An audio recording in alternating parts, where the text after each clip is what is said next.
Dear student, जैसा कि आज हम इस वीडियो में मैटर के बारे में पढ़ेंगे। What is matter? मैटर क्या होता है? ऐसी चीज़ जो जगह को कवर करे और मास रखे, मतलब वज़न रखे, उस चीज़ को मैटर कहते हैं।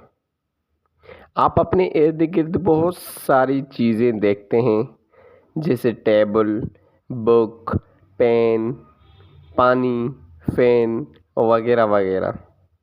ये सब मैटर हैं क्योंकि इनको मास भी है और वॉल्यूम भी कवर करते हैं।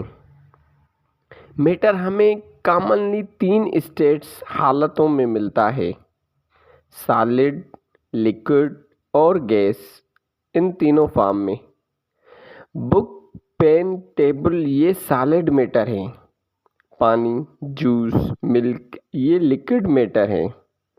ऑक्सीजन, कार्बन डाइऑक्साइड, एयर, हवा ये गैस मैटर है।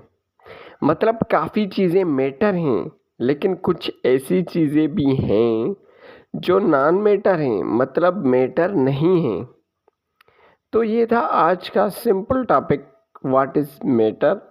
नेक्स्ट वीडियो में हम नॉन मैटर के बारे में पढ़ेंगे और डिस्कस करेंगे।